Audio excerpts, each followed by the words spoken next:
പിയാസുള്ളില് താഴെ വീട് കാണും. പിയാസുള്ളിലുണ്ട് 190. പിയാസുള്ളിൽ എന്താണ് NDA 190 ആകെ 243 ഉള്ളൂ. ഞാൻ സുജയുടെ പറയായിരുന്നു എണ്ണി അവസാനം 244 സീറ്റുകൾ ആവരുത് എന്ന് പറയുകയായിരുന്നു.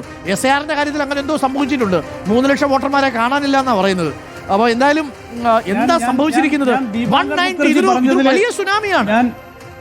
ഞാൻ ദീപാങ്കർ മുഖർജി പറഞ്ഞ ആ ഒരു വോട്ട് വ്യത്യാസം പരിശോധിക്കാനായി തെരഞ്ഞെടുപ്പ് കമ്മീഷന്റെ 2 വാർത്താക്കുറിപ്പുകൾ, തെരഞ്ഞെടുപ്പ് കമ്മീഷൻ പുറത്തിറക്കിയ വാർത്താക്കുറിപ്പാണ്, ഇതെടുത്ത് നോക്കുകയായിരുന്നു. സെപ്റ്റംബർ 30 ഈ വോട്ടർ പട്ടിക തീവ്ര പരിഷ്കരണം പൂർത്തിയാക്കി തെരഞ്ഞെടുപ്പ് കമ്മീഷൻ ആകെയുള്ള വോട്ടർമാരുടെ എണ്ണം പുറത്തുവിട്ടത്. അന്ന് തെരഞ്ഞെടുപ്പ് കമ്മീഷന്റെ റിലീസ് പ്രകാരം 7,42,00,000 വോട്ടർമാരാണ് ബീഹാറിലുള്ളത്. അതേ തെരഞ്ഞെടുപ്പ് കമ്മീഷനാണ് ഈ ബീഹാറിൽ ഏറ്റവും ഒടുവിൽ വോട്ടെടുപ്പ് പൂർത്തിയായപ്പോൾ ഒരു വാർത്താക്കുറിപ്പ് ഇറങ്ങിയിരിക്കുന്നത്. അതിൽ 7,45,26,858 പേർ വോട്ട് ചെയ്തു എന്നാണ്.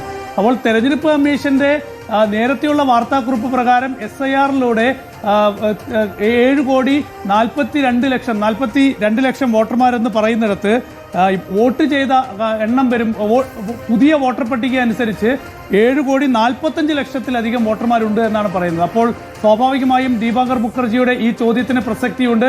ഇത് SIR ഉയർത്തിയുള്ള വലിയ പ്രതിഷേധത്തിലേക്ക് മാറാനുള്ള സാധ്യതയുണ്ട്. എന്തായാലും ഇപ്പോൾ വരുന്ന കണക്കുകളൊക്കെ തന്നെ ഞെട്ടിക്കുന്നതാണ്. ഒരുപക്ഷെ മഹാസഖ്യം RJD ഒരിക്കലും പ്രതീക്ഷിക്കാത്ത രീതിയിലുള്ള ഒരു വർധനവാണ് NDA പാളയത്തിൽ ഉണ്ടായിരിക്കുന്നത്. കാരണം നിതീഷ് കുമാറിന് കഴിഞ്ഞ തവണത്തെ തെരഞ്ഞെടുപ്പിൽ ഒരു വോട്ട് ശതമാനവും സീറ്റ് നിലയും ഒക്കെ വെച്ച് നോക്കുമ്പോൾ വലിയ മുന്നേറ്റമാണ് നിതീഷ് കുമാറിനെ സംബന്ധിച്ച് ഇത്തവണ ഉണ്ടായിരിക്കുന്നത്. അപ്പോൾ സ്ത്രീകൾക്ക് കൊടുത്ത 10,000 രൂപ നിതീഷ് കുമാറിന് അനുകൂലമാണെന്ന് പറയുമ്പോഴും ഇത്രയധികം മുന്നേറ്റം നിതീഷ് കുമാറിന് ഉണ്ടാക്കാൻ സാധിക്കുമോ, BJPക്ക് ഉണ്ടാക്കാൻ സാധിക്കുമോ എന്ന വലിയ ചോദ്യം സ്വാഭാവികമായും ഉയരും. അതുകൊണ്ട് വോട്ട് ചോരി അടക്കമുള്ള വിഷയങ്ങൾ ഒരുപക്ഷെ സജീവമാക്കാൻ ഈ തെരഞ്ഞെടുപ്പ് കമ്മീഷന്റെ ഈ വോട്ടർ പട്ടിക കണക്കൊക്കെ തന്നെ ഇനി ഉയർത്തി പ്രതിപക്ഷവും കോൺഗ്രസും ഒക്കെ വളരെ ശക്തമായി രംഗത്ത് വരുന്നതായിരിക്കും ഇനി കാണാൻ പോകുന്ന കാഴ്ച.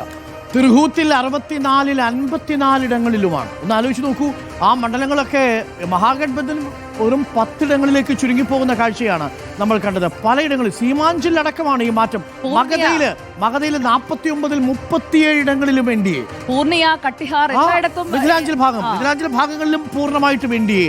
ഒരിടത്തും ഏത് ഭാഗം എടുത്തു, ഭോജ്പൂർ എടുക്കൂ NDA, കോസി എടുക്കൂ NDA, മഗധ എടുക്കൂ NDA, സീമാഞ്ചൽ എടുക്കൂ NDA. മൊത്തം NDA മിഥിലാഞ്ചലിൽ 46-ൽ 35 ഇടങ്ങളിലുമാണ് NDA നിൽക്കുന്നത് എന്നുള്ളതാണ്. ഇത് വല്ലാത്ത പോക്കാണ്.